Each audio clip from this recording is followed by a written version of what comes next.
Most people think rejection ends the story. It doesn't. For him, that's often when it actually begins. But there is a specific kind of rejection that leaves you sitting in a much more confusing place.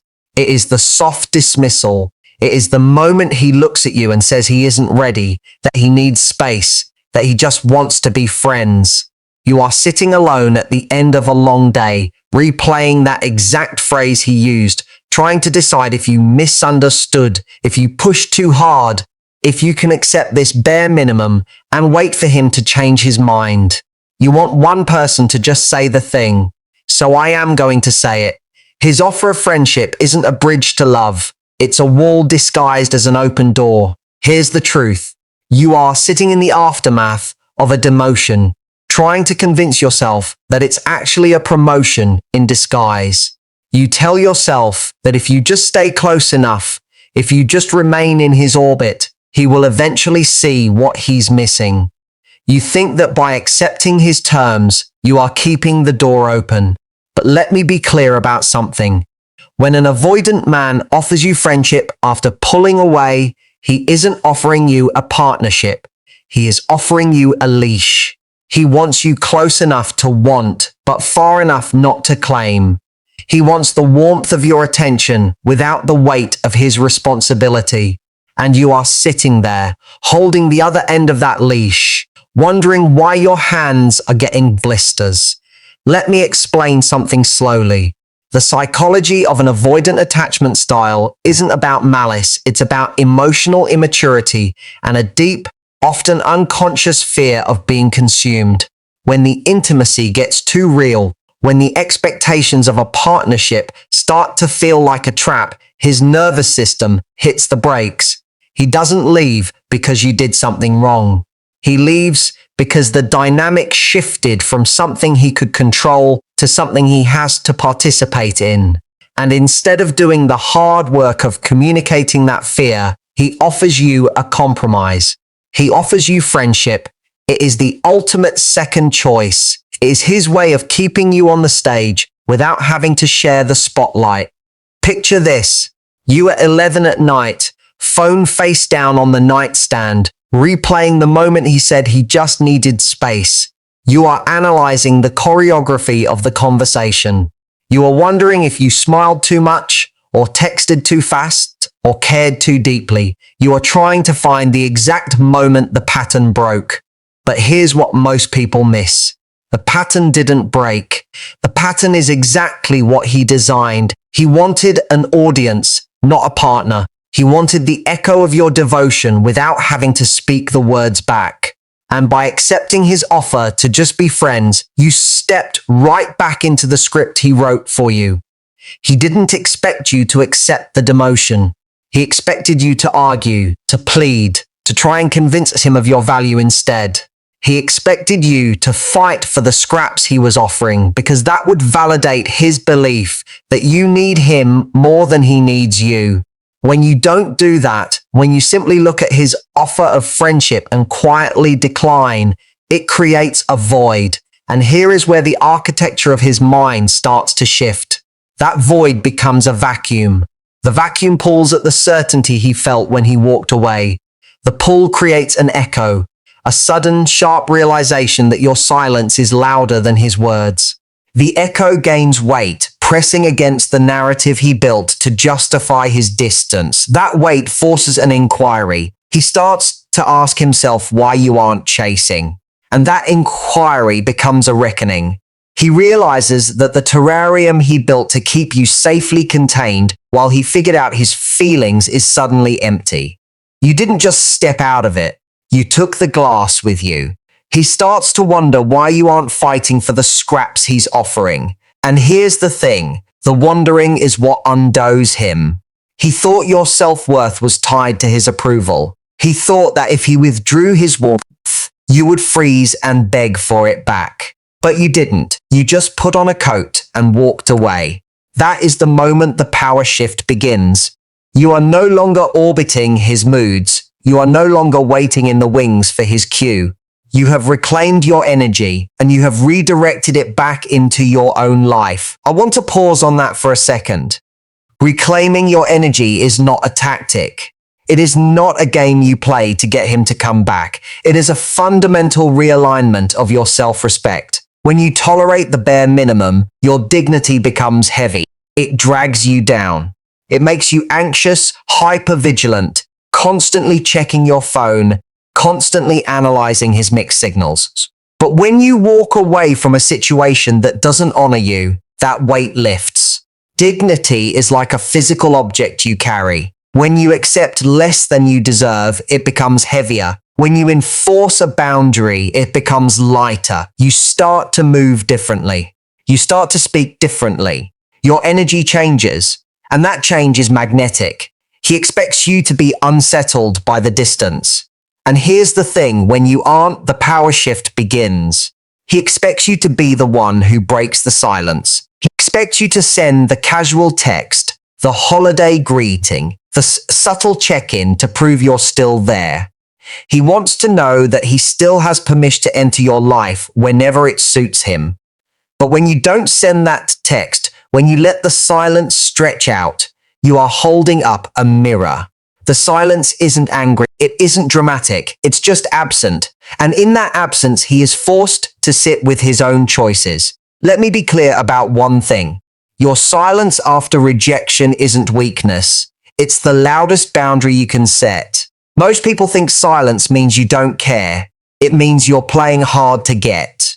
But true silence, the kind that comes from a place of deep self-worth, is not a performance. It is a cessation of effort. It is the moment you stop trying to translate his limitations into a language of love. You realize that his emotional immaturity is not your project to fix. His inability to step up is not a reflection of your inadequacy. It is a reflection of his capacity, and you are no longer willing to shrink yourself to fit inside the small box of his comfort zone. He didn't expect you to walk away from the orbit. He expected you to stay in the wings instead. He expected you to be content with the occasional breadcrumb of attention, the late-night text, the vague plan for sometime next month. He thought he could keep you on a low simmer, checking in just enough to keep you hopeful, but never giving you enough to make you secure. But you stopped simmering, you walked away from the stove, and now he is the one feeling the cold. He starts to feel the absence of your warmth. And here's the thing. The absence is what forces the reckoning. He thought he wanted space. He thought he wanted the freedom to come and go as he pleased, to have the best of both worlds. But space, when it is truly given, is just empty. The void he created by pushing you away is now the very thing he has to live inside. He thought the absence of your demands would feel like relief. Instead, the absence of your presence feels like a loss. The echo of your laughter, the warmth of your support, the steady rhythm of your devotion, it's all gone. And he is left with the quiet he asked for, only to realize that the quiet is deafening. Here's the thing, you are not the woman he rejected. The woman he rejected was the one who was willing to accept his terms. The woman he rejected was the one who thought she could love him into readiness. That version of you doesn't exist anymore. The rejection was the fire that burned her away. What is left is someone who knows the standard, someone who understands that love should not feel like an audition, someone who knows that if she has to convince a man to choose her, he has already made his choice. I want you to notice something right now. You are sitting there wondering if you made a mistake by walking away. You are wondering if you should have accepted the friendship just to keep him in your life. But think about it like this. If you accept his friendship, you are signing a contract that says his comfort is more important than your peace. You are agreeing to be a placeholder. You are agreeing to watch him eventually give the love, the commitment, the devotion he denied you to someone else, because that is what avoidant men do. They run from the woman who knows them too well, only to chase a new woman who doesn't yet know their limitations. They break their own heart, and yours, in the process. You are not going to be the collateral damage in his cycle of running and chasing. He didn't expect you to reclaim your energy. He expected you to leak it all over his narrative instead. He expected you to spend your nights analyzing his words, your days checking his social media, your emotional bandwidth entirely consumed by the mystery of why he couldn't just commit. But you took your energy back. You put it into your friendships. You put it into your work. You put it into your own healing. And in doing so, you broke the choreography. You stopped dancing to his rhythm. You started walking to your own. He expects you to post about your new life to prove you're fine. And here's the thing, the quiet rebuilding is what actually changes the dynamic. He expects the performative glow up. He expects the curated photos, the vague quotes about moving on, the obvious attempts to make him jealous. But you don't do that. You just live. You re-enter your friendships. You move your body. You sleep through the night. You retie the loose ends of your own life. Your rebuilding is quiet, and that quiet is devastating to him because it proves that your happiness was never actually dependent on his presence. Let me walk through this with you one piece at a time. When you stop chasing, when you stop trying to fix the dynamic, you create a vacuum. Nature abhors a vacuum, and human psychology is no different. When you pull your energy back, he feels the shift. He starts to wonder if he made a mistake. He starts to look at the space you left behind and realizes it's much bigger than he thought. He starts to remember the good parts, the warmth, the connection, the way you made him feel seen in a way he doesn't know how to articulate. But here is the trap. Do not mistake his curiosity for commitment. Do not mistake his missing you for him being ready. He wonders if you're actually moving on or just playing a game. And here's the thing, the consistency of your quiet is what answers the question. If you are just playing a game, you will eventually break. You will send the text. You will check in. You will reveal that your silence was just a strategy to get him back. But if your silence is rooted in genuine self-respect, it will hold. It will remain steady. And that steady silence is what eventually forces him to confront the reality of what he lost. He didn't expect you to build a life that doesn't require his permission. He expected you to keep auditioning for his spotlight instead. He expected you to wait in the wings, hoping he would finally call your name, but you built your own stage. You wrote your own script. You became the main character in your own life, not the supporting actress in his. And that is the ultimate magnetism. It isn't about playing hard to get. It is about being hard to forget because you are entirely unapologetically yourself. Here's what most people miss about the reunion, the comeback, the breakup cycle. They think the goal is to get him back. They think that if they just play their cards right, if they just use the right psychology, they can manifest the reunion. But the goal isn't to get him back. The goal is to get yourself back. The goal is to reach a place where if he comes back, it's a choice, not a rescue. If he reaches out, you are strong enough to look at his offer and decide if it actually meets the standard. You are no longer desperate for the bare minimum. You are anchored in your own worth. I need you to hear me when I say this. You are allowed to just be. You don't have to be angry. You don't have to be bitter. You don't have to plot your revenge or your glow up. You just have to be willing to sit with the uncomfortable reality of the void he left behind. You have to be willing to let the silence do its work. The silence is not your enemy. It is the space where your self-worth regenerates. It is the quiet room where you finally hear your own voice again, instead of the echo of his mixed signals. He starts to realize that his emotional immaturity cost him the very thing he was trying to protect. And here's the thing, the realization doesn't come with a manual on how to fix it. He protected his freedom, but he lost your warmth. He protected his space, but he lost your presence. He protected his narrative, but he lost the story you were building together. And now he is left with the consequences of his own limitations. He wanted the upper hand, but he ended up holding nothing at all. Think about it like this. Chasing him now is like trying to keep a volleyball underwater. You can do it for a while. You can use all your strength, all your focus, all your energy to keep it submerged. But the moment you get tired, The moment you get distracted, it pops right back up and hits you in the face. You cannot force a man to be ready. You cannot love someone into a state of readiness. You can only love them until you realize that their readiness is not your responsibility. And here's something most people don't see coming.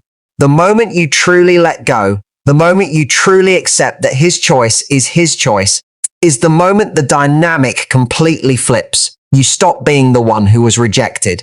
You become the one who chose herself. You stop being the woman who was offered friendship. You become the woman who knows she deserves love. And that shift, that internal realignment, changes everything. It changes how you walk into a room. It changes how you speak to people. It changes the energy you put out into the world. He expects you to be waiting. He expects that when he finally figures it out, when he finally decides he's ready, you will still be there, picking up right where you left off. But you are not a pause button. You are not a place he can return to whenever he feels lonely or overwhelmed by his own life. You are a living, breathing woman with a finite amount of time and energy. And you have decided to spend it on things that actually reciprocate your warmth. Let me be clear about something. This isn't about punishing him. This isn't about giving him the silent treatment to make him feel bad. This is about protecting your own peace. This is about recognizing that you cannot build a healthy relationship on a foundation of someone else's avoidance.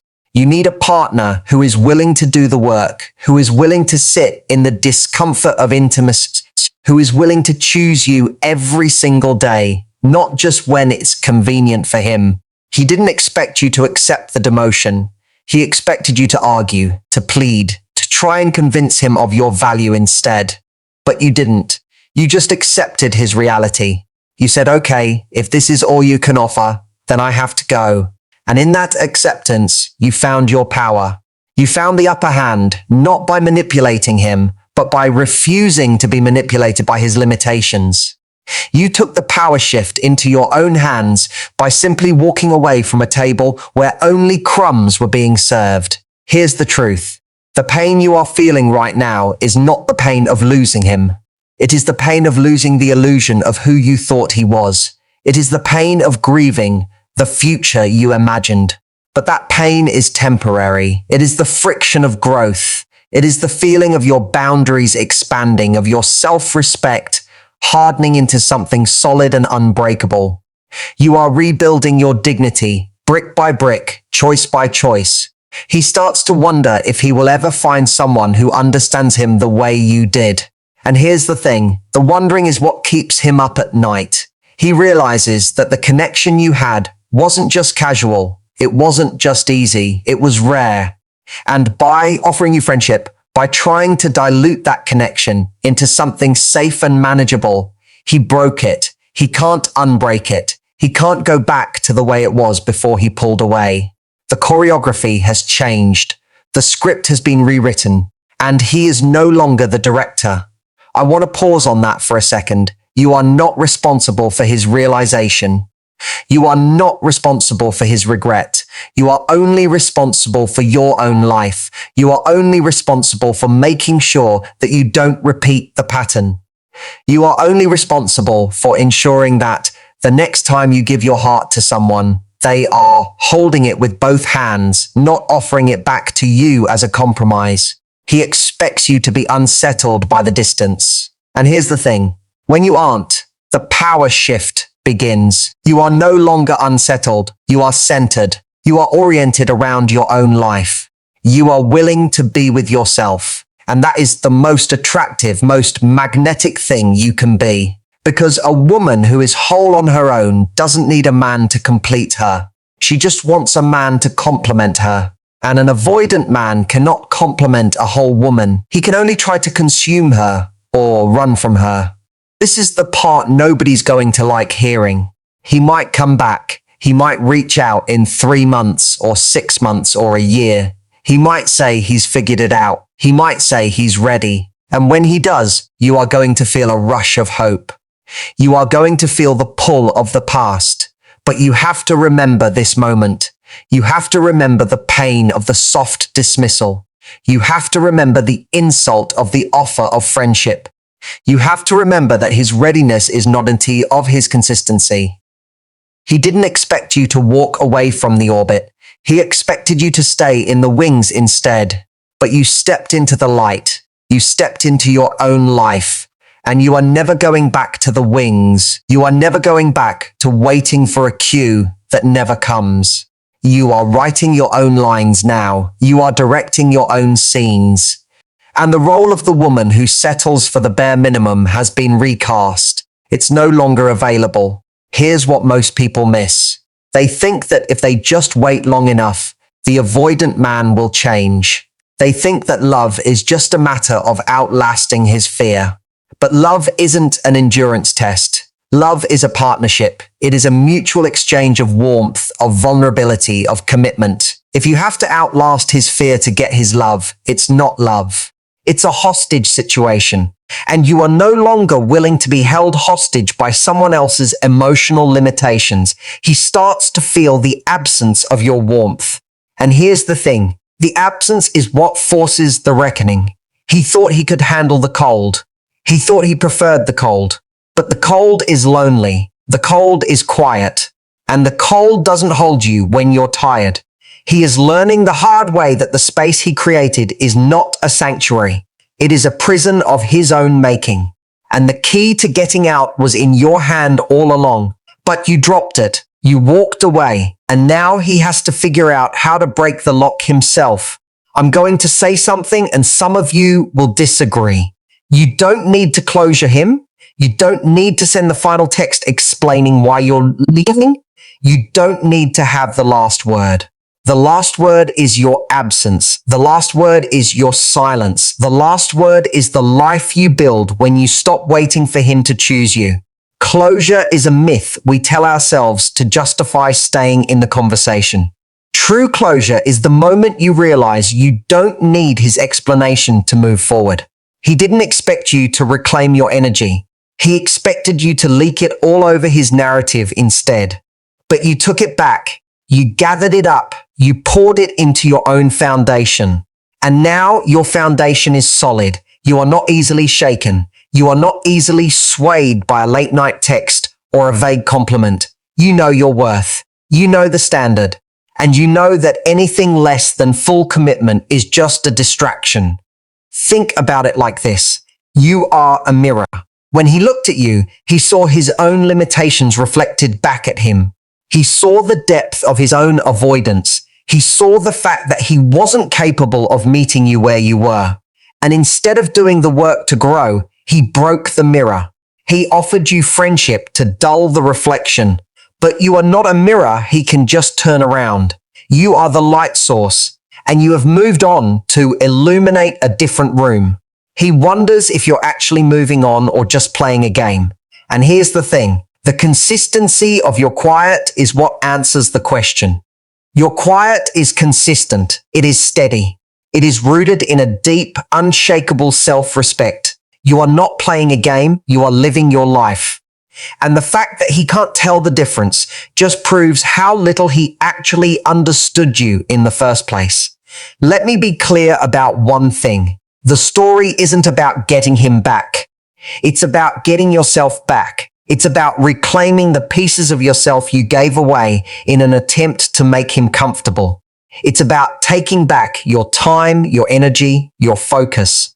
It's about realizing that you are the prize, not the consolation. You are the main event, not the opening act. And you are done performing for an audience of one who doesn't even want to watch the show. He expects you to post about your new life to prove you're fine.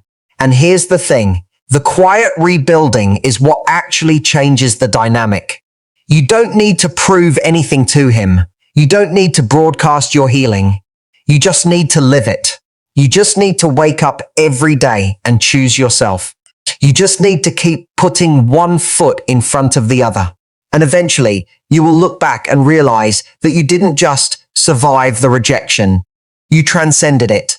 He starts to realize that his emotional immaturity cost him the very thing he was trying to protect. And here's the thing.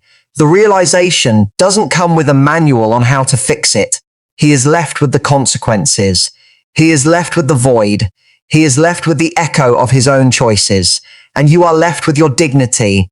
You are left with your self-respect. You are left with the quiet, unshakable knowledge that you did the right thing. I want to leave you with this. You did the right thing. You walked away from the bare minimum. You refused the demotion.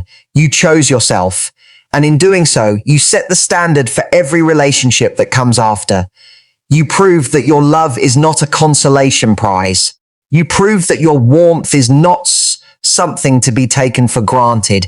You proved that you are worthy of a love that doesn't ask you to shrink. His offer of friendship wasn't a bridge to love. It was a wall. And you finally stopped trying to climb it. You just turned around and you walked away.